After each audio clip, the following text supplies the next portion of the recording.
اور دوسری چیز سرکار غوثیت مآب رضی اللہ تعالیٰ عنہ کمال تقوی کے لیے ارشاد فرماتے ہیں بدگمانی سے محفوظ رہو۔ اگر آج بدگمانی سے ہم محفوظ رہیں تو مسلمانوں کے درمیان سے 90% جھگڑا یوں ہی ختم ہو جائے۔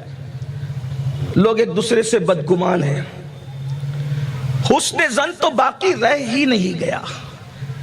کیا دنیا دار کیا دیندار، بدگمانی بدگمانی۔ اگر دو لوگ سرگوشی کر رہے ہوں تو تیسرا سمجھتا ہے کہ میرے ہی لیے کچھ ہو رہا ہے۔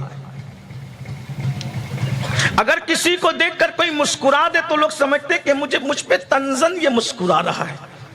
یہ بدگمانیوں کا حال ہے۔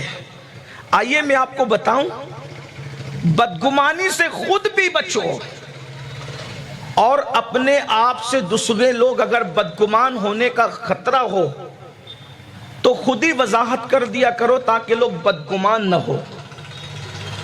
اور ایسے کاموں سے بھی بچو جس سے لوگوں کے اندر بدگمانیاں پیدا ہو۔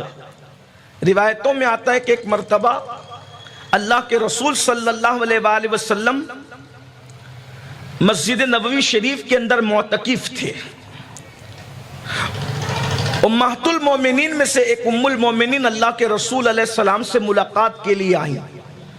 سحری کا وقت تھا، اندھیرا تھا۔ وہ حضور علیہ الصلوۃ والتسلیم سے مسجد کے باہر کھڑے ہو کر گفتگو فرما رہی تھی اور اللہ کے رسول علیہ السلام مسجد کے اندر موجود تھے۔ صحابہ کرام میں سے چند لوگ سحری کے بعد ٹہل رہے تھے۔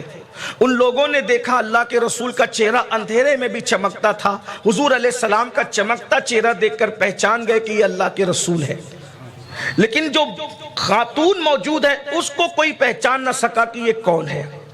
اس کی وجہ یہ تھی کہ اس دور میں خواتین چادر بہت بڑی لیا کرتی تھی، اور چادر وہ اس طریقے سے اوڑھتی تھی کہ دبلی ہے یا پتلی یہ بھی پتہ نہیں چلتا تھا۔ موٹی موٹی چادریں ہوتی تھی، بھدے رنگ ہوتے تھے، بلکہ ان کی چادریں بھی خوبصورت نہیں ہوتی تھی۔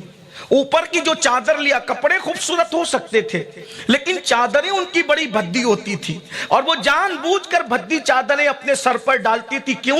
اس لیے کہ تاکہ لوگ متوجہ نہ ہو۔ یہ اور بات ہے کہ آج برقعے کے نام پر ایسا فیشن چل پڑا ہے کہ لوگ برقعوں کو اتنا خوبصورت بناتے ہیں کہ نہ دیکھنے والے کی نگاہیں بھی اس کی طرف متوجہ ہو۔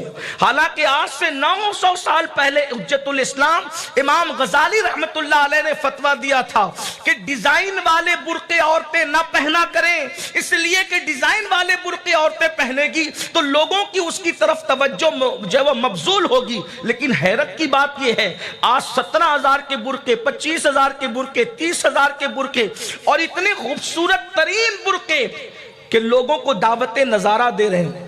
پردے کا مقصد کیا ہے؟ پردے کا مقصد تو یہ تھا کہ ظالم نگاہوں سے بچا جائے، اور اب برقعے ایسے خوبصورت آ گئے کہ لوگ اس کی طرف متوجہ ہوتے ہیں۔ کاش لوگ امام غزالی کے فتوے پہ، امام غزالی کی نگاہوں کو سلام، 900 سال پہلے کے ڈیزائن والے برقعے پر آپ نے پابندی لگائی، اس کے خلاف احتجاج درج فرمایا اپنی تحریر کے اندر۔ اگر آج کے برقعوں کو امام غزالی دیکھ لیتے تو کیا کہتے ہیں؟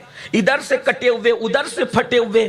آپ اندازہ تو کریں، مردوں کے کانوں پر جو نہیں رینگنا، بھائیوں کے کانوں پر جو نہیں رینگنا۔ وہ تو یہ سمجھتے ہیں کہ میری بیوی سب سے خوبصورت برقع پہن کے نکلے تاکہ پتہ چلے فلاں سیٹ صاحب کی بیوی جا رہی ہے۔ انا للہ و انا الیہ راجعون۔ اور خواتین اگر موجود ہوتی ہیں، اگر موجود ہے تو ہم ان سے گزارش کرتے ہیں برقعے بھدے ہونے چاہیے تاکہ برقعے دعوت نظارہ نہ دے۔ یہی تو بات کہنے کی ہے۔